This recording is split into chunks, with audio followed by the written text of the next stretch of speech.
We ready to, all the board members, we ready to? I got one last year, but yeah, I think so. I can check, but I think I have an old date. Okay. Oh, yeah. Little, have it by your bedside. Like bedtime reading? Yeah, usually they do something, a writer's thing. I don't know. I might just write a book on mindfulness and poetry. We all set? Everyone's in? 30 seconds. All right, good. Good evening and welcome to the November 7th regular meeting of the Garrison Union Free School District Board of Education. As always, our first agenda item is the Pledge of Allegiance. Hope you would join me. There's the flag. Oh, flag. Someone move the flag. I pledge allegiance to the flag of the United States of America and to the republic for which it stands, one nation, under God, indivisible, with liberty and justice for all. I like it better over there. You don't have to make it. I think it just gets moved to trickle up. That's right. All right. Our first agenda item is a presentation on the results of our 2018 New York State Standardized Tests in Math and English Language Arts. We do these presentations every year at about this time. The test is administered in April. The results are published sometime during the summer. This year they were published somewhat later in mid-September. And Laura and Alex have been crunching the numbers and have a summary presentation for us. And with that, I will turn it over to Alex and or Laura if you want to say anything before we get started. Nope. If not, Alex, it's all yours. Thank you. Good evening, members of the Board of Education. Good evening. So, in our presentation this evening, we wanted to at least take an initial step into these New York State assessments to make the data useful, meaningful, to see where our students are, but by no means is this a ending point. There's many data points that we see that may be of use, but we feel that this will be a nice place to start and then continue this in subsequent conversations. So, sorry, I'll get after this. So this evening, what we'd like to do is first go ahead and review our both ELA and math assessment results, put those results in context, then both take a look at our literacy as well as our math instruction and performance as well, answer any questions that may be from the community or the Board of Education, and again, what we'd like to do is, as we have many other forms of local assessments as well as a number of means, as you'll see from a great tool that we use called School Meter, there may in fact be many subsequent questions, and we would be happy to, if we need to go and investigate and come back, we would be happy to do so. So we'll make time for that, of course. So just as many of us are familiar, but feel it is important that with our state assessment, it is rated on a level of 1 through 4. So for our purposes, when we reach either a level of 3 or 4, anything above a level 3 is considered to be at a proficient level. So for our purposes here, we're going to focus on, for this point, to see where our students land in terms of the level of proficiency in these areas. So again, overviewing that we have these 12 assessments in the areas of math and ELA, grades 3 through 8, levels of 1 through 4. And what we'll do briefly this evening is compare our performance in ELA and math, both at a state level in the 690 plus districts that we have within the state, as well as within our region, the Putnam Northern Westchester region, which is 18 component districts, Putnam Valley, Haldane, Yorktown, so on and so forth. So you'll see a few of those slides toggle back and forth. We'll try to start at a macro level and then come down to more of a regional focus. So, and actually I'll step to the other side. So what we'll begin to see here, so again, this is first our step into, by comparison, with our state performance. So out of 690 plus districts, we have a few different points. Our Math 8 performance, which you'll see this blue area right here, that actually represents our district itself and our performance in this particular assessment. Now I would like to also preface this and say as well that as we look at these grades 3 through 8 performance, I think it is important as we look especially into our 6, 7, and 8 in our middle school performance, very much that is due to the foundational skills that are developed in our elementary level. So any kind of success we see at any level is because we're doing something correctly at all levels. So that being said, we have in our percentile rank, so in this particular area in Math 8, we scored the percentile rank. A refresher would mean that our students scored better than 98% of the other districts within the entire state on this particular assessment.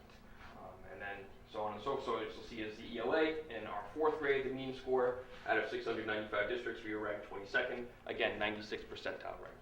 So some impressive numbers within grades 3, 4, 7, and 8, as we'll see in subsequent slides and some reports as well. We'll see some of those opportunities for further growth, and we'll also see some challenges in some areas in need of further support and improvement.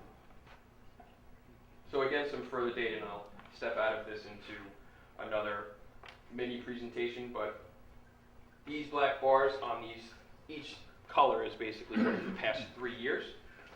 So we see in this particular data point our ELA performance over the course of these past 3 years. The black bars in the middle represent the average of districts, and then the colored bars represent subsequent cohorts and their performance. So we can see various trends again within certain cohorts, and as we know, a lot of variables within those individual cohorts in terms of the ebb and flow. So I do emphasize that great starting point for us to look at this, and especially for myself being new to the district. Well, over these past few board presentations, I have been getting to know the community and getting to know the students as well. So with things such as this helps me to be better informed as to where our students are academically, whereas back in September, I didn't have that understanding, and these things are helpful, of course, to not frame the entire conversation, but take a step in that direction. And then we can also see for our ELA and our cohorts in grades 5 and 6 that there were some, and there are some variables as well with the test itself, but I think that will be an area that we may have to discuss further in terms of how we can further support some of our students. So, Alex, Oh, yes. Stop one second. Sure. On that slide, you want to bring that back up to full screen? Yes. Just as an example, so on ELA 3, what's on your vertical axis there? That's 75%. Oh, right here? So this Yeah. is just the ELA 3 through 8 No, cohorts. on the vertical Oh, and the axis. percentile, I'm sorry, the Right, percentiles. So in 2018, our ELA, our third grade ELA results were somewhere between 75 and 100 percentile. Yes, You actually have the real number there somewhere, right? Okay. in subsequent slides, yes. It's Correct. percentile of test takers that proved proficiency. That scored a 3 or 4, correct? Yes. See, Yeah, okay. So it's the percentile of test takers who scored the proficiency. Yes, Who scored 3 or 4. 3 or 4. Does that make sense? No, say it again. So like No, yeah, 80, sure. like it's a remarkably high score. 80 some odd percent of the third graders that took the ELA test, of those who took it, 80% of those scored in the 3 or Okay. 4. You either get a 1, a 2, a 3, or 4. The state considers proficiency at 3 and 4. Yes. I just translate that a little easier. Like, Go ahead, Alex. Is this showing us Sorry. everybody who took it? Or is it only showing us students who scored 3 and above? 3 and above. Okay. So again, noted again that that's going to be a topic. I believe this is how we framed, if I'm not mistaken, framed the conversations in the beginning points, but that's absolutely something that we have to make sure that where our students are scoring and where we may be able to support them as well. So absolutely. But it's 3 and 4. But you also set out the students that took it. Of course, this is it. The numbers can change if people opt out of it, Well, we Yes. know Test that. refusals. right? We- Well, I'm just, you know, public. Many variables. You're absolutely. Okay, so another question. So ELA 3, blue is 2018, so pink bar for 2017, is that looking at what the third graders last year scored, or is that Yeah. That's that. last year's third grade is now this year's fourth Right. grade? This is by just cohort. looking at, So that's that The same grade. cohort over the course of 3 years. No. no, it Because couldn't be because they because don't, that cohort wouldn't have taken a test earlier than third grade. earlier than third grade. Oh my, yes, you are correct. So this is My looking mistake, at This is third not a grade this of is not a Garrison. cohort, Yes. no. My It's not mistake. tracking the students. No. Yes, It's looking at the scores of third grade, the scores of fourth grade. right. Okay. Those third graders are now fourth graders. The pink line are now fourth graders. And there is This is actually a the graphic first- that, the one we're talking I'm about. sorry. Yeah, no, that's fine. There's actually a graphic that we had that, again, with School Meter, that actually will identify those trends a little bit more clearly. We didn't, so when we're talking about the trends within certain cohorts, we didn't include that in this presentation just because we didn't necessarily want to get too granular too quickly, but that is something that we'll want to look at as we delve deeper into it. But So just so I understand it, so the pink line in 17 now the blue line in 18, right? Because it's the third grade is now the fourth grade. Yes. Do I have that right? Yeah, I yeah, got Yes, it? you're got it. absolutely Okay. right. Yes, you got it. So what you- So, and this, what this will break it. Stand by 1 second, Alex. David, are you formulating a question? Well, I did have, so I just, The same graph. what's not represented here are these, in the case of 2018, is the 20%, does that represent kids who didn't take the test or kids who didn't get a 3 or 4, or both? The students who did not perform 3 and 4, I believe. Not Yes. kids who opted out of the No, test? different, and that actually, we do have that information. That's actually, again, School Meter is a very comprehensive, so it actually has those numbers district-wide, both in ELA and math, of test refusal, so completely separate. Oh, yeah. So this is actually the same graphic as we were looking at. Hopefully we'll see with our. Now what we'll see within this report too is that as we look at math, so again, as I was glad, thank you for going through each of this. So these will be a lot more clear to all of us. So again, we'll see some of the progressions and perhaps some of the steps back that we may have taken. But again, there's a number of variables as the state develops these testing parameters and what we have done. But what is good, I think, what we'll see as a pattern in both 3, 4, and in 7, 8, you'll see a trajectory steadily increasing, which can be attributed to our further interventions and some of our programming we've looked at. Also, the district priorities in investing time and funding in support of PTA and GSEF in our literacy initiatives and making sure we have robust libraries available. So those things can be attributed, not the full scope, but part of, I think, the story as well. And what we'll also get to is, I mentioned before, or maybe perhaps I did not, the algebra and the living environment assessments, which are actually, we'll go to those right here. So what you'll see in terms of our math performance, and that actually is not, so this is actually Where's embedded my within the slide? presentation. Oh. It's a presentation within a presentation, so it's not there. I apologize. So what we will see here, though, is it's in terms of both our math and in terms of the algebra curriculum, it is different depending upon the district's parameters of what that curriculum dictates. So in terms of its consistency as a measure across districts, state assessments are a great way, or at least a good way to step into that conversation. But in terms of I would say, perhaps more consistent assessment to look at, nonetheless, high performance, and for our living environment performance, well above, we're in the 99th percentile rank. And again, I do emphasize that while this is the performance of our 8th grade students, this is a testament to the work that has been done leading up to that point. So really, the points that we celebrate are really kindergarten through 8 point of success and celebration. So. What does 65 plus mean? Does that mean those students scored more than 65%? Or what? That I may- don't really understand what that means. I don't want to assume it may be a percentile or percent connected with the scale score, but I can look. I'm not 100% certain. I can look into that. But this is still marking proficiency, as we clarified earlier. 65% of students that took that test scored the 3 or 4 in math. That's what that means. Oh, Okay, 65%, right? Is that what it is? That's a number. I don't Right. know that is. I think that's right. Okay. Right. You have to weigh that against the percentage of students that took the test in general. I think is one of the questions. Well, that's something- Participation rate. And I'll be happy. Thank you. I'll be happy to look at that as well. So, just jump back to this. All right. I apologize for the presentation. It was a presentation that was before there. Drugs,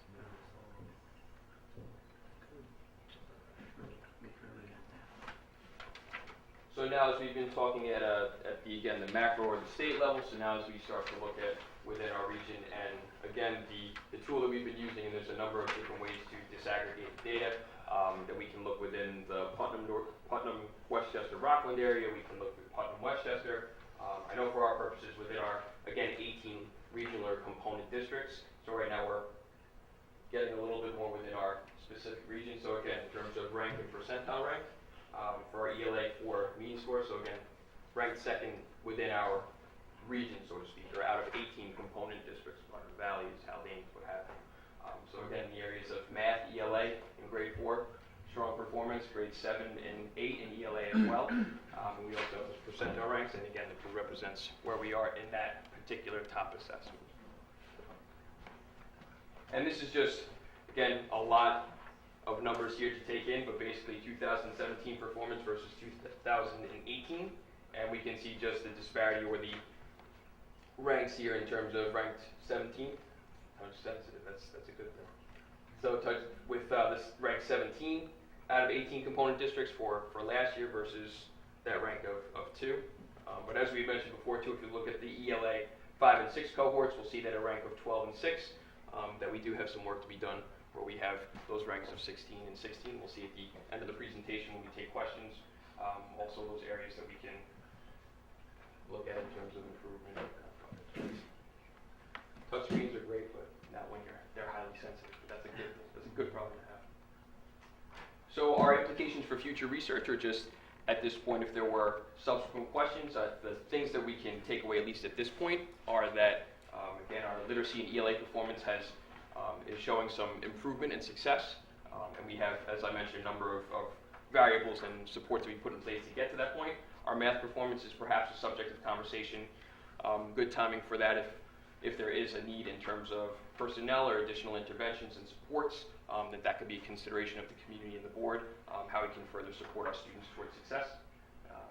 And then, as I mentioned briefly earlier, but we would really like to make this instead of a snapshot conversation, we would like to have subsequent conversations, whether it is around further disaggregating the state data, but then also looking at our local benchmarks, meaning what we're doing within our schools. So the Fountas and Pinnell assessments, as well as our Renaissance Star 360 assessments in math and ELA.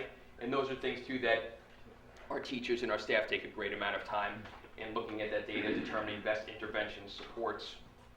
So when we're looking at the success of a child or academic progress, it's very important to look at the full scope rather than looking at one singular data point, as we know. So again, this is absolutely a conversation we would love to revisit, perhaps bring some of our teachers and staff with us as well to present that data, and then bring some life to those points with some of our students. So at this point, if there are questions that can be answered now, I'd be happy to do so. If there are questions I can note, and then we'd be happy to come back on this. Or What do you conclude from that, from these rankings with respect to here? Westchester, what is it, Putnam, Northern The peer Westchester? group. What, sorry? The peer group. Yeah, but what do you I mean, for instance, I mean, do we know, how does this correlate with income levels in these communities? We can, there are ways, School Meter has all of those data points, whether we would like to look at by subgroup. There is another tool as well that has every single district within the area, and then has a per pupil expenditure relative. So it actually does highlight regional districts that would spend a similar amount of money per pupil. So that data can be accessed. I wouldn't feel comfortable drawing a Trying to tease tease out out at this point. There could be a lot of factors. 5 years ago, was our rank comparable to this? Was it much lower? Is it school-related stuff? Is it community-related? I mean, it doesn't tell you a whole lot by itself. Well, it depends on how Agreed. you explain it, right, Alex? Sure. We've used this peer group in the past. For one thing, you want to have a similar peer group if you're doing year-over-year comparisons. The Putnam Northern Westchester BOCES peer group is good because, among other things, it includes, and we did this in response to board requests at the time, it includes a number of high wealth, high performance, high prestige districts that we almost instinctively compare ourselves to, like Chappaqua, like Bedford, like Cantona, Lewisburg, like Briarcliff. These are districts that consistently rank year over year among the top performers in the state. So we have them there. But by the same token, it also includes districts that we're more familiar with locally that allow us to. So it has that nice mix. That's why it's a good peer group. As to how you explain their success relative to ours, I don't know. It's anybody's guess. What I can say, and I think, Alex, the data bears this out, at the risk of sort of burying our light under a lamp, when we looked at this year's results, Garrison scored as the number 1 or 2 ranked school in that 18-school peer group in 7 of the 12 test areas. Last year, 2017, we ranked among the top 5 districts in just 2 of 12 test areas. So that would suggest substantial progress in both math and ELA across a number of grades. And again, I don't want to bury our light beneath a basket here, but that is a point that's worth making emphatically against the peer group.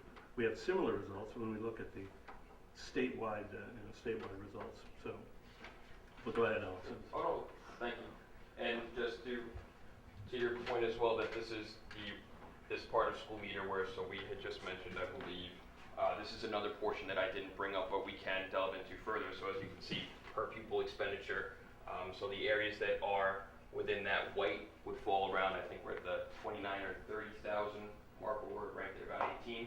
So what this actually tells us, in comparison with regional districts, that if we click that represents 55 areas in which we rank above said district. So we can really, so if we really want it, that's where we were taking an initial step into this, but this can really be a way that whether we'd like to look regionally in all these different variables, because there are a number of different reasons over time that this success or perhaps regression may be attributed. So it is, that's why this is a one step of many, as we would say. But this is one way that through this great tool we can actually access. On the per pupil expenditures, it doesn't get us to meaningful insights as to the wealth of the community, in part because Garrison's per pupil expenditures always run to the high side because we have such a small number of kids and we have a fixed cost of running this building. So that, if you wanted to, I mean, the real way to do what David is getting at, and I'm not even sure a school digger does this, is to look at census data on median family income by zip code and overlay the districts into that. You want to find a graduate student analyst who could spend months doing it, that's about what it would take. So. Okay, what else? Other questions for Alex? Okay, so what were the opt-out rates for each grade? So we do have that information is accessible again through this. If I can see that was where it was. So I have it at this point. What we can do is break it down by year, and then I can see the total in terms of our rank again against the state. I can break this down. Let me just get closer to the region. So Putnam and Westchester. Or I can let me pull it into the whole districts. So this would give us our actual number of students. But again, across all grades, and then where that ranked relative to the 18 component districts. And again, as I believe, David, you had pointed out too, that some of these are the students that were not included any of that bar model. These are the students that had refused to take that test. So it's not a breakdown by grade. I can go ahead and delve into this and get that information back to the board, but that's a total number in 2018. And again, can go back 2 years, 3 years. Alex, I can't see it, so I apologize. Oh, sure. Just give us a... So the value here for the ELA refuse, so 25 students in our ELA? Across all the ELAs, across all grades in ELA, we had 25 opt-outs. Yes. Out of how many? And how many takers do we have? I don't know the exact number. How many takers? Approximately Yeah, 25 opt-outs. a little over, our students were at around, I would say, around 200 or so. I guess what Last James, year. I think what James is getting to is, did our opt-out rate, was it All right, so substantially it's out of right line? Or you got Okay, it? there are, well, kind of. Okay. So there are like 12 students in 8th grade took the test. How many students were in 8th grade last year? 20 something? Okay. 7 students in grade 6 took the test. I imagine there's a few more than grade 6, right? I mean, more than 7 students in grade 6, correct? 13. All right, so those are 50, in the 50th percentile. So those stats are important to know. How many students are taking the test? So if we say that, I'm not saying, I just want to I don't want to throw water on the fire. But I just want to say we need to be cautious about the data we throw around because we want to say real things. For instance, grade 7, okay, 19 students took the test, there's a good number of students, it's a good percentage of ninth grade took the test, and they scored very, very high. Okay, so that's valuable data. Grade 3, nearly all the students in grade 3 took the test, if not all of them, and they scored super high. So we want to say that's significant in some way, right? Because we're capturing the whole grade, and whole grade's performing really well. Awesome, right? Something's going really well in the K through 2, as well as what's going on in third grade. So I mean, for us, it's very important that we see that. So I just wanted to, those are my concerns, that when we speak of data, that we speak it with a caveat, frame it correctly, like this is what we can say.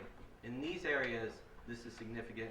In this area, this is a concern. This area, we're not so sure because we don't have all the numbers yet. Because the Renaissance will capture everybody, right?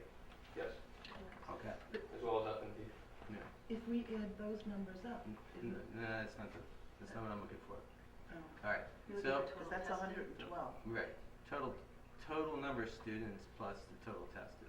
Right. But and then we'd figure that out. But my point here is, like, if there are 20-some students in the last year's 8th grade, only 12 of them took the test. The relevance of that data to say something about the performance of 8th grade is limited because you have like a 50% Because you just opt-out. don't know. Yes. You just don't know. And we also, and that's an excellent point, we actually, I referenced the other point in terms of talking about trends within cohorts, so there's another aspect of this program that shows in a grid form the progression of cohorts in that manner, and some of the, as we consulted with a gentleman who's looking, some of the pieces are just identified as they could have identifiable data because the sample size is too small, so point taken, I think it's. But I would like to say that our sample has always been small, right? But Yes. and these are some of the best scores I've seen since being on the board. I would say some of the best scores we've seen over the last few years, which is a real testament to the students and the parents and picking a priority around literacy. The teachers. Hold on, I'm not done with that. I'm not done with that. Especially the teachers and their commitment to taking on the teachers' college, reading and writing, as well as the professional development that went along with it, including an emphasis on understanding test-taking strategies that went on last year as well. So those are really beneficial things. Are there any areas of concern for you when you look at these scores, Alex, that you say, you know, this is a problem or this is a concern I have, I want to investigate this further? Is there any, when looking at these scores, are there any that said, what's up with that? Well, I think that, and this was a conversation that even as we have our collaborative team meetings over the past few days, that noted within the cohorts of grades 5 and 6, there were some scores again within this snapshot that were of concern in terms of performance, I think both in ELA and math. So again, looking at what kind of services and interventions and supports we're providing for those particular cohorts that may be an additional need.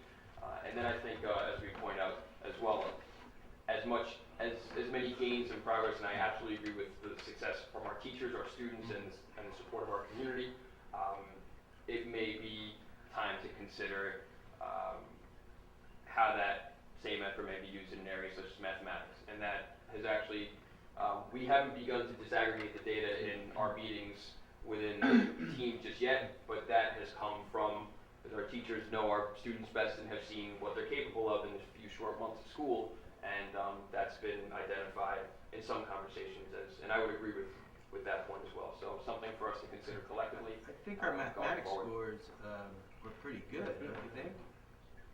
No? I thought, are they the mathematics scores? I can't look at Yeah, it. I will. It's 72%. I can't see them broken down by No, that's grade. fine. So here is we're looking at the math 5 and 6, for example. So, and this was again within the Putnam Northern Westchester region. This is I just one see. statistic. So If you- ranked 10, Yeah, I see 14. that. If you did it statewide on the mathematics, Do you have a in state? 2018, this is a cohort analysis. Can I look at that? Yeah, sure. 1, 2, 3. In four of the 6 areas, this is math. Remember, there are 12 tests, 2 areas. So we have 6 math tests in 2018. In 4 of the 6, we finished in the 90th percentile above. In 2, that's grade 3 and 4, we were the 98.4 percentile. Right. So Math is in pretty good shape, at least on the basis of this one narrow, one-day snapshot, Right. et cetera, et cetera. So- I worry about misunderstandings in this, but what kind of stands out like a sore thumb are these, the performance of 5 and 6, right? Right, so and actually, Now- and that's what I'm pulling up right now. 6 and 7, now 6 and 7. Now 6 and 7, right. Right. Can you tell us about some of the interventions that you're thinking of for those groups, if any? In the areas of both ELA and, Yeah. and math? Yeah.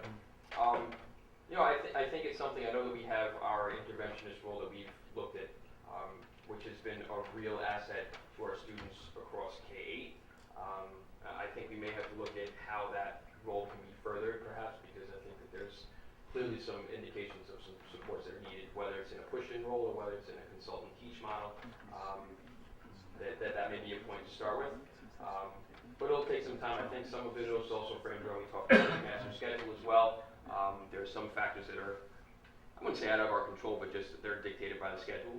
But we do have some flexibility, I think. That might be an area to consider. And I think also as we go into the budgets that perhaps it is a consideration that in how we look at personnel, and if we do in fact in the area of math or in literacy to further our progression, maybe to have additional positions considered in support of that.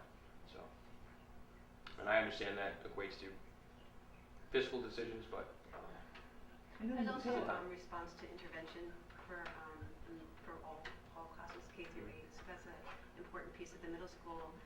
They meet, talk about who are the students that need extra support, and have time during the day throughout the week to get specific skill lessons and to practice the skills and content that they're missing. And then those teachers are also receiving consultancy support and learning reading and writing units of study. So if I were a kid in the 6th or 7th grade, just tell me what that would mean for me. I didn't score very well on these tests. What does that mean? Well, the first would be an RTI, a response to intervention, whether you're Tier 1, which is within the classroom, or Tier 2, which is more of a pull-out, and then Tier 3 is the highest kind of support, which usually comes from a special ed teacher, if I'm correct. And that's going to be, those options are going to be contemplated and Well, not contemplated, but I think the question is, how many of those kids in those grades now They should be getting RTI. benefit from RTI and benefit from the RTI capability? Are they all getting it, or, I mean, that can't all, but right. But in terms of having the number of students, I think that's, I can get those numbers and bring that back to the board. Anyone scoring a 1 and 2 should be getting Good. some level of RTI. Right, that's the That we're mandate. required to. But we do ensure that there are students that we don't necessarily go just by that standard. That's what we're required by the state, but there are some students who are receiving supports and interventions that may be beyond that score. So I don't want to I put can get- too fine of a point on it. I think RTI is really important for us to engage in and support, and I think the literacy and professional development is really important to support. Absolutely. There needs to be some sort of strategy. You're talking about 6th graders now. It's beyond the 6 and 7. Yeah, you're talking about the 7th grade's complicated situation, understood, it's been there for a long time, but the 6th grade, we're talking about students that are 2 years after graduating. It's now November. That means there's 2.5 months that have passed. Thanksgiving's coming on, then Christmas break. So we're talking about anything strategic not happening really till January of substantive kind of consistency, just the way the school calendar unfolds. So I would actually contest just in terms of, and I don't mean to interrupt you, but just in terms of, I think actually now in the conversations that I'm having, again, because the conversations within our teams are in a lot of ways paralleling what we're seeing in data. So I think, if anything, this is the optimal time for budgetary reasons, but also just to, I think, strategize and then maybe reprioritize where we are looking in the district and what our priorities are, if they still do remain the same, or if we would like to reconfigure that. So, would you think it's Just appropriate to have conversations with parent groups? I mean, we're talking about the discrepancy between the performance of many of the other grades and the involvement of many other grades with these. Is it appropriate to have those conversations with parents as well, as a cohort or as individuals regarding? We're not talking about 3rd graders in which we have 5 years to show improvement. We're talking about 6th and 7th graders, so it's a little bit more the emergence of a concern is a little bit more peaked. If the scores were in third grade and we were like, well, we have 4 or 5, a few years to sort of build the competencies, we're not talking about that. I mean, we're talking about a critical threshold here, 6th grade. So I'm wondering if there is a way, I'm wondering what resources you have or you're interested in employing to address the situation. So I think that's what you're asking, right? Yeah. Okay. Also, I don't expect an answer today. No, right, and I know, and I was going to say, I'd be happy, that's something that we will have to strategize and look to. I do know that there are a number of things already in place, again, whether it's the conversations we're having in those meetings. I know a number of parents are, whether it's with the middle school, whether they know to reach out on an individual basis to content area specific teachers if they have questions, especially as we near the end of the first marking period, so our teachers make sure that they're accessible for that. And then, of course, we have our parent-teacher conferences available on Friday, December 7th. But I understand that some parents would rather not wait, so our teachers are making the time to have those conversations. And it may be within those cohorts, or it may just be otherwise. It may be based upon academics, socially, emotionally. But our staff does do a very good job of making themselves available as needed. But to your point, I think we may have to get creative and consider some other options as well. Talking to the community would be a good idea. Another piece is though that 6th graders get 2 periods of ELA each day. So they do, and this was decided a while ago because they knew that this was a grade, regardless of cohort, that needed a little extra. So they have reading and writing every day as compared to the other classes that get 45 minutes or 42 one period. So I think that's a nice structure that was already in place way before my time. And who's the team there? Who is teaching the ELA 6th grade? Right now it's Lauren Johnson, who's Right. a special ed teacher. She's doing the writing part, and Rose, who is What's Rose's last name? Travis. The Spanish teacher. She's Spanish. She got No, certified. the Spanish teacher. She's She teaches Spanish 6th, 7th, and 8th grade, and is certified in K6. So she's certified in K6. Yeah. So I think that we need to go back to a conversation in the last academic year. There was a presentation about the ELA curriculum by the teachers, which was amazing and wonderful. The teachers were very candid with us about their inability to help all the kids who were at different RTI levels. And so now this year, Mrs.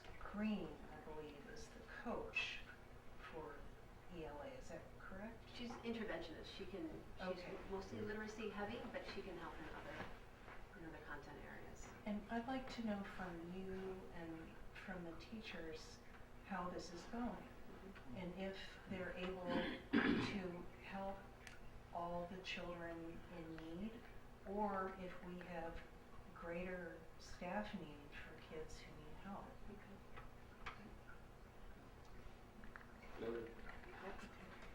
Is there also an element, I know over the years that I've been here, there's been, this comes up, through the years. And sometimes it's brought up the fact too that you're dealing with kids that are now going into middle school, it's new, they're already seeing the door going out, and that their attitude changes a little bit too, and they're not as concerned about, working so hard on the tests and getting their grades. I'm not making excuses. No. I think what you're part of the alluding to part of is the package there. what you're alluding to is a phenomenon we've seen over the years, Right. where we have strong performance through the middle school up to 8th grade, and it sort of plateaus.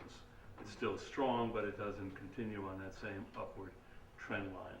And one of the possible explanations that's been offered, if not necessarily validated, is that 8th graders in particular, for a standardized test that are given in April, less than 2 months away from graduation, aren't quite as dedicated to the task as some other kids might be. You said that much nicer. It's not including the science assessment that's at the tail end of May and June. So I can only imagine That's as plausible an explanation as I've ever heard for a phenomenon that occurs. Well, but it almost starts You're like reaching in back into 6th. order It by starts at alphabetical. Yeah, absolutely. And there's some region stuff that goes on too in the 8th grade, so it's a pretty test-heavy experience. Exactly, and this one This one's sort This of one like- is, the regents are far more relevant to them in their future endeavors than this one is. So yes, you're right, the phenomenon exists, Yeah. that's how it's been explained. Seems credible to me. Plausible. Yeah, I think that's worth. Just another part of the puzzle. Sure, it's worth record. I think that one of the beauties of this setting is that in not just an exclusively middle school setting, but we have a K setting, so there may be additional ways to strategize and become creative in how can we further motivate or continue to have our students motivated through their entire educational career here. And maybe that takes partnering some of our students.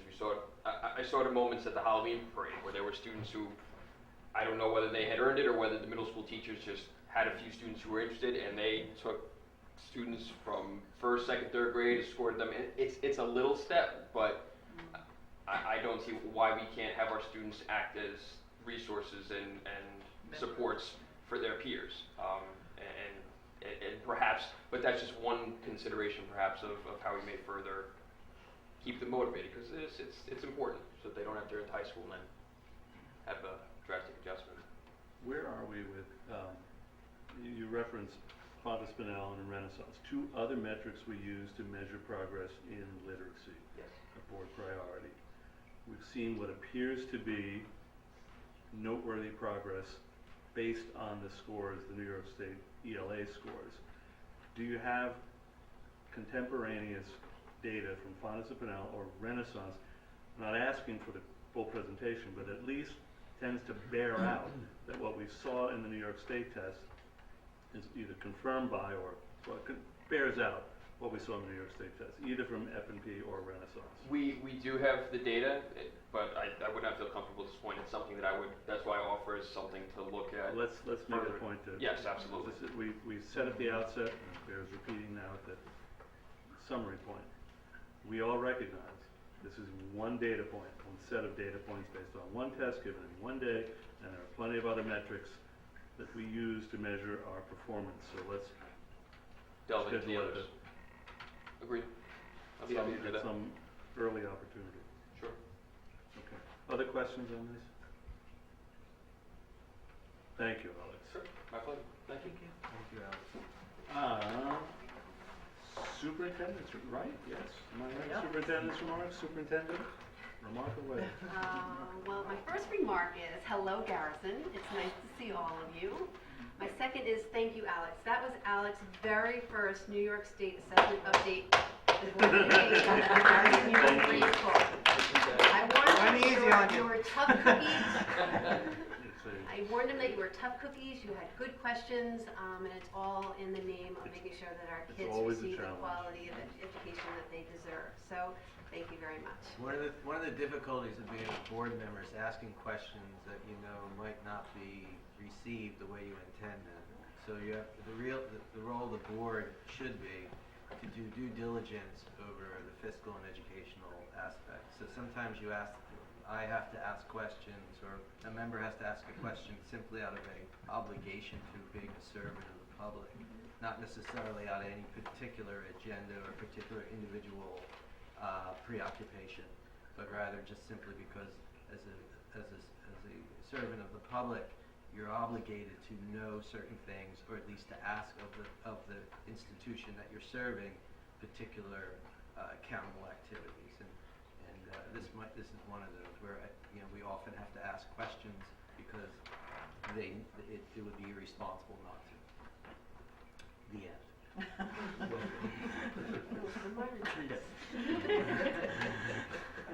Just making sure that you noticed our give thanks boxes in the corridor. Feel free to drop some items in there for families that are struggling. At some point during the month, our 8th graders will take these items to the soup kitchen in Cold Spring, so your support and your help is much appreciated. And it's by categories, so you can bring in chocolate chip mix and pancake mix to syrup and cereal, so whatever you have, please help out. Thank you. International Week is coming up. That is November 13th to the 16th, sponsored by the PTA. Very exciting. I believe this is our first International Week. So celebrating cultures across the lands. A couple of highlights are Potluck Festival and Music Theater Showcase, and they're scheduled for Thursday evening. There will be Garrison PTA passports for children to stamp as they try new foods, so we're extending their palate as well. Some teachers, Doug, Feig, Liz, and Mr. Young have been working with kids on Greek choral performances, the Mexican half dance, Western African dancing, and art. Miss Ricky, Miss Katz, Miss Pitts, Mrs. Waters, and Mrs. Coons would like to invite parents to come into the classrooms on Tuesdays and Thursdays to share something about their culture, read a book, bring some food. We love food here at the Garrison School. Have kids create a craft, whatever will express where you come from and what you want to share. Again, much appreciated. So we're looking forward to this International Week. And then lastly, the board has tasked us with the project budget scenarios to help inform how we should move forward with our capital project. And just to remind you that the three scenarios are the original capital project proposal with the high efficiency hot water unit ventilator system. The second one is replace the elementary school steam system with the high efficiency hot water, but also include air conditioning to the elementary UVs and the middle school classroom UVs. And then the third scenario is replace the elementary steam system with a ground source geothermal, and to replace the middle school classroom unit ventilators with air conditioning. So those are the three. I have a thumbs up that I said it correctly, and that I said air conditioning is really the thumbs up, right? So we will be prepared to respond during our November 28th board meeting. So I hope this will be a time where we'll be able to use this to inform decisions on how we move forward. It's been a long journey. It's been an exciting journey. It's been a journey with lots of thoughtfulness, lots of facts, lots of feedback, and I think we've done a lot of due diligence and ready to move forward. So Garrett's coming at our next meeting, and then we'll have the Yep, and we'll have the costs too. So, that's what I have. questions, comments for Laura? Wonderful job coordinating this event, so it will run as it similarly has done in the past, so. Thank you. I have one quick thing. How was the convention? Convention was great. I went to the larger venues, so I saw our commissioner, and we spoke about Every Student Succeeds Act, very riveting and exciting conversation. It was just good to be around people who love kids and love education. So it was a good. I went for one full day, so it was great. Thank you for asking. Next year. Okay. Where was it? New York? Yeah, in the city. That was when all the packages were being delivered at various spots. Yes. Yes. I have a question. Do we permit members of the public to attend our committee meetings? The board meetings, correct? The board Facilities meetings? committees. Remember the You public know. asked me. School committee. Look at the charge, you can see. Yeah, The it's school, it's the on building committee ones charge. we do. Yeah, I'm not sure about this. Audit, finance, I don't think so. I don't know, you have to I'll check look the that up. specific committee charge. If the question is, can members of the public come to the facilities committee, I suspect, I don't know. We have to look at the charge. Yeah. The fact is, That you'll look at. nothing will be, well, nothing. The facilities committee will follow immediately after the facilities committee is the board meeting in which essentially the same conversation takes place. So, It's on a different day. Are they? Facilities meeting is on a Monday. no, okay, last time it was immediately prior to the board meeting, They so I usually are, yeah. We just wanted to meet ahead of time so that we're, in case we need any changes or adjustments, we'd have time to make them in order for the 28th meeting. So, Okay. And you think there's a regulation that, No, it's a question of, I don't know that it's a regulation. The committee charge specifies whether those committee meetings are in fact open to the public, I believe. But District Clerk? The board approved the committee charges at its August meeting, so if you look at the August board docs. We'll look it up. All right, look it up. And You know, it's I guess- interesting, they had this discussion at Haldane, Right. and I don't know what the final outcome was, but they were talking about some committee that becomes a hot issue in a certain committee, and you've had your set committee people all throughout the year, and then all of a sudden, you know, you've got a group that's showing up that kind of alters the way things have been going on, and I think they were trying to decide what they were gonna do about that, so maybe Laura can. Let's give an answer based on the Double check on charges. that. I understand that, and I accept that. I would say that had the facilities issues that we've been dealing with here, I think it would have, the discussion would have benefited from the involvement early along of those people in the community who had strong interest in Notwithstanding that we had a community committee meeting, we had walkthroughs, we had We have task force. the task force and so forth. So it was not for want of opportunity for early involvement. But if I'm reading this correctly, committee membership is, let me make sure. We have, certain of the committees have members of the public. Or, there are members of the public on certain committees. I don't know what that suggests about whether those meetings are public and required to be open or not. Does not do to speculate on the Actually, question no. here. No, by definition, they don't. Well, Because you don't have, the there's reason no that, quorum. yeah, because once you're in a quorum, you must be open. Right. The reason that you have a committee is so you don't have to quorum. Okay, I think I'm that's- looking at it right now. Yep, I Yeah, see I it. think if you, Community members can attend. Yeah, parents. oh, there you go. Yeah. Okay. Fine.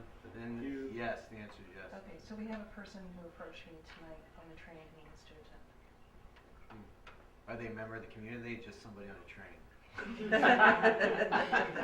It's so good. It was the conductor. They wanted, it was the okay? conductor. They wanted their ticket. It's a parent. Chill.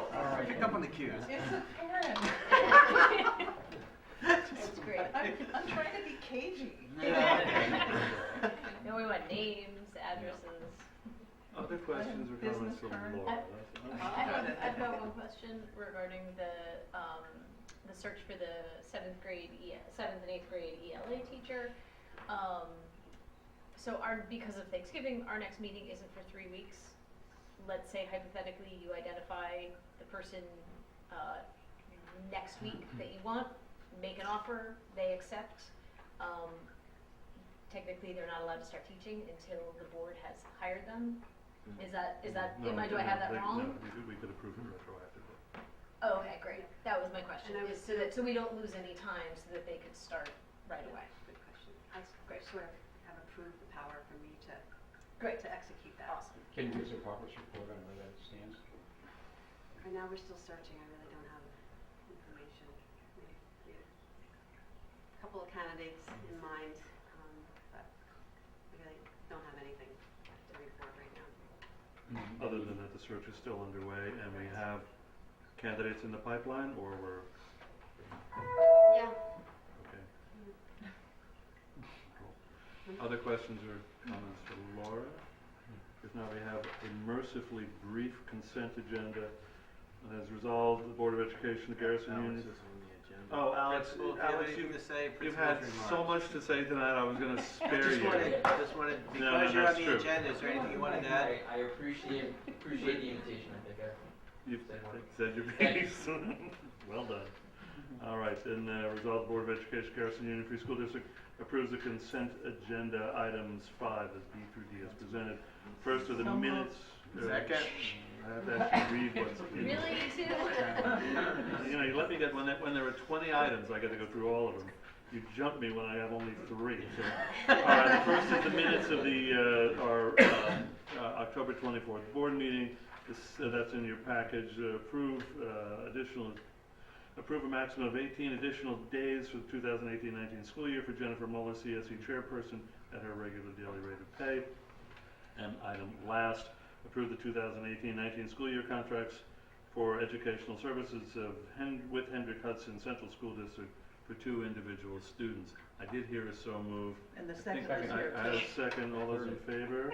I Aye. do have, You had a question or a comment? I have one quick question. By all means. Laura, on the contracts, there was were we expecting them? Because there were some big amounts. It's an ABC program. 2 students for ABC program. What's your, Well, is this planned in the budget for these? Or is this an unexpected? No, it was expected. It was expected? Okay, that's what it is, because it's. Okay, thank you. So we're gonna have it. We've had a vote. We thank you. The record will reflect as such. We only have one discussion item. And that should be relatively brief because it is a review of the committee meeting, committee minutes. That is in the, those are the facilities committee meeting from September 26th and October 10th, both of which are in your package. Laura gave us an update on that, and we also had subsequent conversations as a full board with the architects immediately after at least one of those facility committee meetings. But if there's anybody who has any questions or comments on the minutes, this is the time to. And it was really what we spoke about the 4 points and during our last board meeting about geothermal experience at Putnam Valley, Right. the economic analysis, the cooling of all classrooms, and the size and financial impact of the projects. And so it's bulleted out on in the minutes, but you can also watch it on YouTube on Board Docs. Or you can call me, I'll be happy to sit with you and go through it. If there are no questions or comments on those minutes, we have only one action item. No, two action items. Beth, how do you want me to read this into the record? We have. That's favorite. All right, so the resolution is the Board of Education of Garrison Union Free School District hereby establishes the following standard workdays for these titles and will report the officials to the New York State and local retirement system based on their record of activities. Now, there is a chart following this. I'm not going to read that into the record, am I? It's just a tax collector is a 7.5-hour standard workday for the current year, and it results in a 2-day per month report on the retirement system report for the work done in that position. And for the claims auditor, it's also a 7.5-hour standard workday, and that translates to a 1.07 number of days per month reported to the retirement system for the work performed in that position. Sounds good to me. Way So to go, moved. Beth. Way to go, Beth. Thank you. So moved. Seconded. All those in favor? Aye. No questions or comments. This is a big one. Resolve the Board of Education of Garrison Union Free School District accept the offer of $60 from Putnam Northern Westchester BOCES for the purchase of 6 smart boards previously authorized for disposal on December 13, 2017 in accordance with Board Policy 5250. So moved. That's not a typo? I gotta. $60? Give me Yeah. give me a second and then Like what missing is a it? zero Second, okay, just- can someone explain what this is about? Yes, so all of our smart boards are being replaced by the True Touch that you see behind you, so all of those are being installed. So Nancy, in her very strategic and methodical way, is she's replacing them maybe 7 to 8 boards at a time. And so then we have the smart boards. And so But why are we getting 60 Well, bucks? it was, BOCES giving us $60. that's the bid.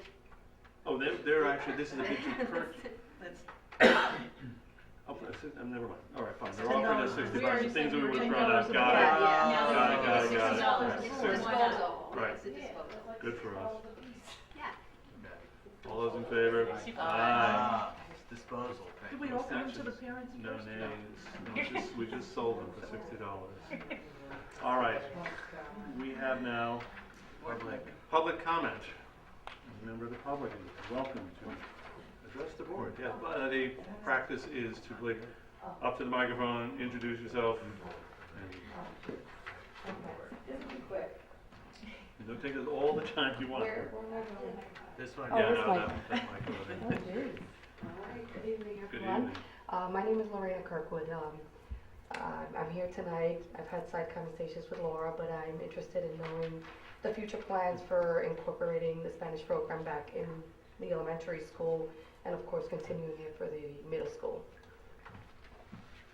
Laura, do you want to do it? Sure. So this is the year to revisit and possibly redesign, rethink what foreign language looks like here in the school district. I know David has said a few times that we'd like to put that on as a discussion item. Right now, we're providing foreign language to 6th, 7th, and 8th grade. Right now, you're mandated for 7th and 8th, so we made sure that we preserved it as a full position. Made sure that our 6th graders are are receiving Spanish instruction, and then just figuring out what do we want to provide our 3 through 5 students, because they used to have FLES, the foreign language, in elementary school. We felt that it probably wasn't the best structure. It was about a half hour, 20 minutes to a half hour every 3 days, and we felt like to gain momentum, become fluent, if that's what we want all our children to leave with in 8th grade, then that's not the best model. It's not the most effective model. So we wanted to use this year to support some of the needs that are in middle school, special ed, and English, and have conversations, board and community, to see where we want to go. You know, Or not. Mhm. Spanish in grades 3 through 5, then put the proposal together, bring it to the board, tell us what's going to be involved, what kind of staffing issues are related to that, what kind of costs are related to that, and the board can make a decision. But so I'm happy to entertain discussion of the topic, and I think everyone else here would say the same thing. But it has to be around a specific recommendation of a particular course of action that you, as the chief executive and the principal, advise the board we should approve. So as soon as you've got that together, bring it to us. I agree. And I think it's exciting because maybe it's beyond Spanish. Maybe it's offering multiple languages, or maybe it's starting at an earlier age as a K through 8. So we will talk. We will touch base with GSA and maybe have some conversations with some parents who are interested in helping us solidify a recommendation or a structure to bring to the board. Excellent. Right. Thank you for your input. Excellent and and timely question too.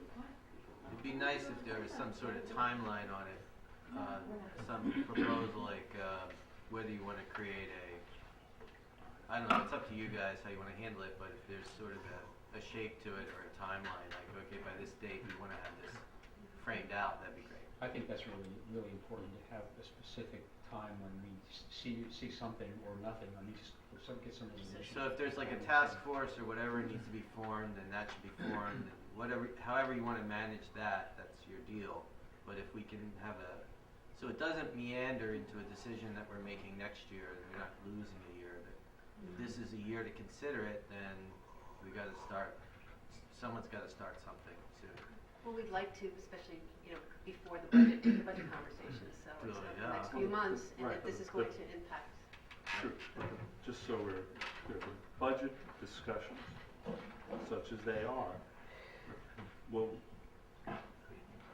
come to fruition, or will be borne out in the school year that begins in September 2019.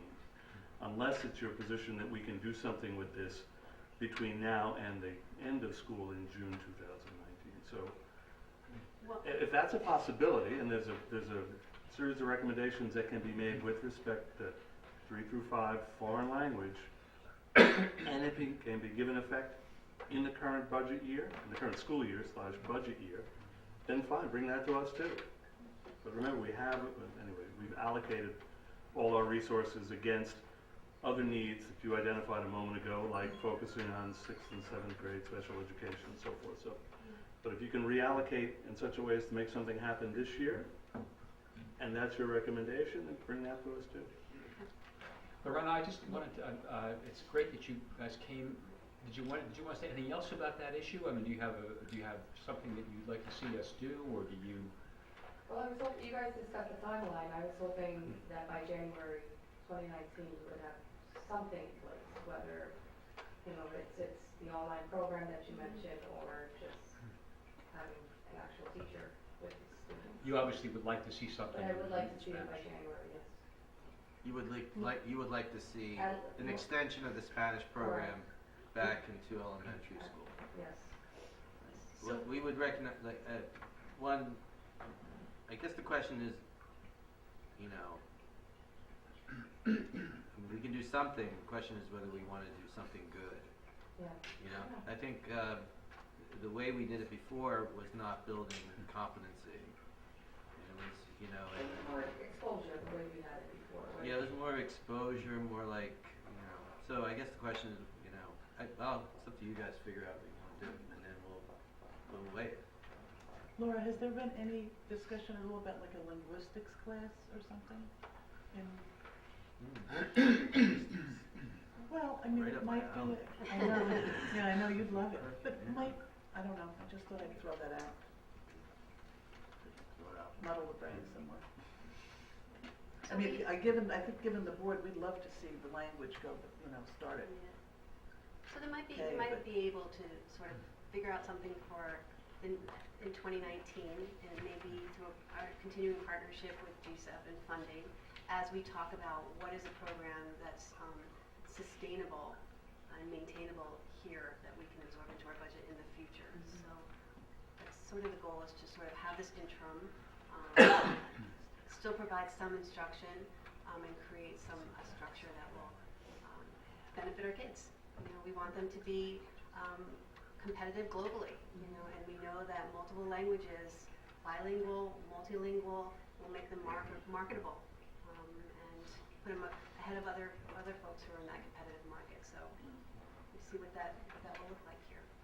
Is there Thank you. Is there like a grade that, is there any evidence showing what grade is a good grade to start them in? Obviously, I would think like the earlier you're starting them, the fluency is like the best. You know, Well, the research that I've been doing lately, they're saying pre-K and K. You know, that's the time Third grade, to 3 start. years old. And that they become bilingual, multilingual, you know, and can really gain some momentum in their Part fluency. of the deal is that we, and this just is historic, and it's way too bureaucratic. In New York, which is kind of exceptional in some ways, the law is that we have to provide 2 years equivalency of English, a language other than English, we call it LOTE, L-O-T-E, before entering high school. Okay, a lot of states it starts at 9th grade. Okay, this is an upside down curriculum based upon all evidence. It makes no sense to start learning a language when you're in high school unless it's your third or fourth language. You know, so the problem is we have to offer the 7th and 8th, something equivalent to that. Now, how we do this, traditionally it's been, okay, just do 7th and 8th. Like you go to across the river, Haldane, any other district, it's 7th and 8th. We took the opportunity to say, no, we want to value this a little further, so we pushed it into 6th grade and then also into elementary school. You're not going to find any public school that's doing this unless they're a dual language program, okay? Tarrytown has one, I think. Still has one. Yeah, so, and those are usually set up for English as a new language situation, right? But there's that. But we could achieve it through creative scheduling, perhaps, by spreading it through the grades without having. We have to do it equivalency. We don't have to offer it full time, 7th and 8th grade. We don't have to do that. We could do it number of contact hours through multiple grades. Am I right, Alex? Yes.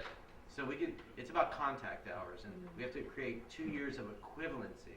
But if you say, well, we want them 3 days a week over the course of 6 years, that might be more effective than every single day for 2 years.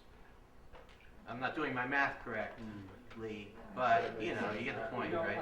What I would really like to see in this, just as sort of background, is somewhere in this country, there is an English-speaking school, K-8, that is doing this right.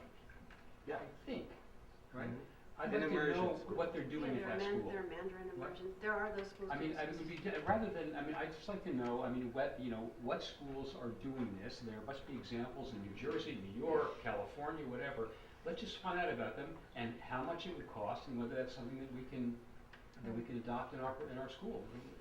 And if somebody's doing it, or maybe nobody's doing it. Maybe it is impossible to do it unless you have I think the kids. word that's been used twice here, Wait, what? the word that was used twice as you began your question was immersion or immersive. Right. It works when that's what you have. So It's I'm just full-time saying, I in just the want to know that in Teaneck, New Jersey, they've got a program that is working by certain standards, and let's find out about it. And then we can maybe see it and have something concrete to talk about. There's one in Mass. What you're talking about is maybe like there's dual language there's bilingualism, dual language programs, immersion programs, and then just sort of early introduction to language programs. So if the district was really interested in developing fluency in a second language, you'd start with an expectation in K that the preschools are providing some language already in another language, and then you'd start building on grammar or whatever. But the question is how much do we want, how do we want to lay that out? How would we schedule that out? And how would you justify Well, And before the that, cost. Garrison needs to decide what their goal is. Right. Exactly. You got to start with it. What do you want? What do you want? And if you want fluency, yes, immersion's what you have to do, I'm sure. Something like So in answer to just a comment on Laura's response to the question about grade.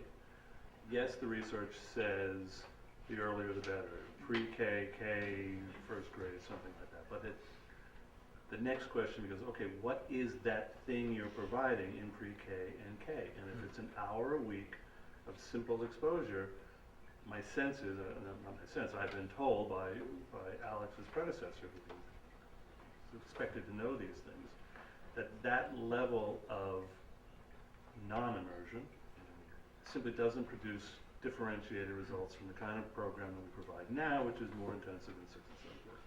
You want something, if you want to do it, I absolutely agree. I don't think anyone would argue.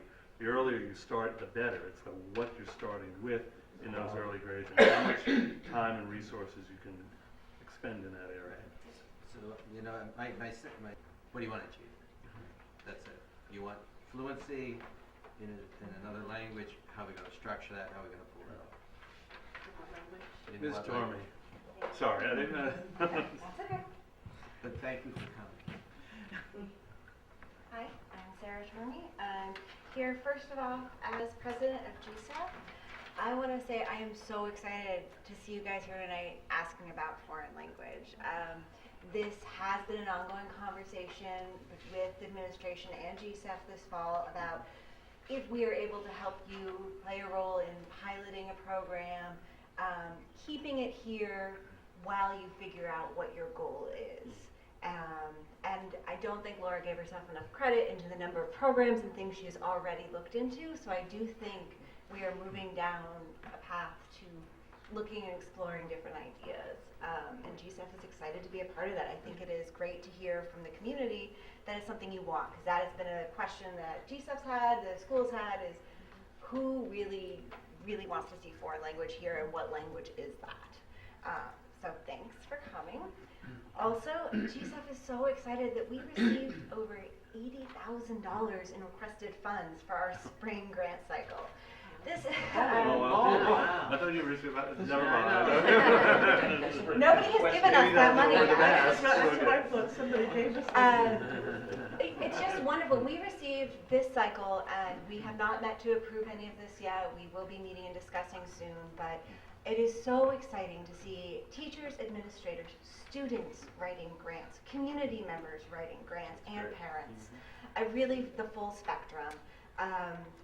On that note, our fall appeal is still going on. It's going to end right around Thanksgiving. All donations are greatly appreciated so that we can try and fund some of these wonderful, exciting new programs. So thank you to the community for paying attention to us, for submitting your ideas, and for getting involved.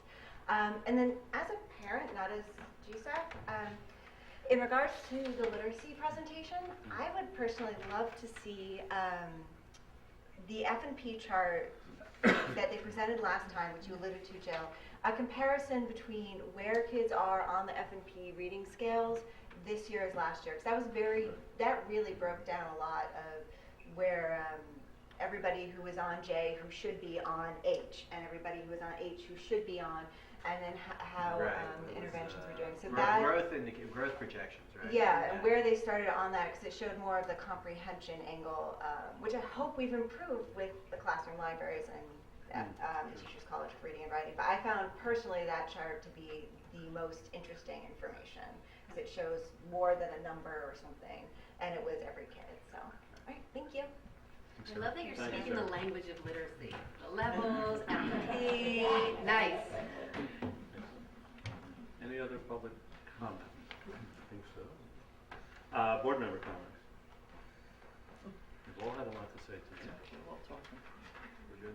would say I don't have anything. If not, then we are going to adjourn to executive session. And let me find the resolution. Sorry, Beth, bear with me 1 second. We are, the result of the Board of Education, the Garrison Union Free School District adjourns to executive session to discuss matters related to collective bargaining. So moved. Second. All those in favor? Aye. No abstentions, no nays. Thank you all very much. Are we coming back? Yeah.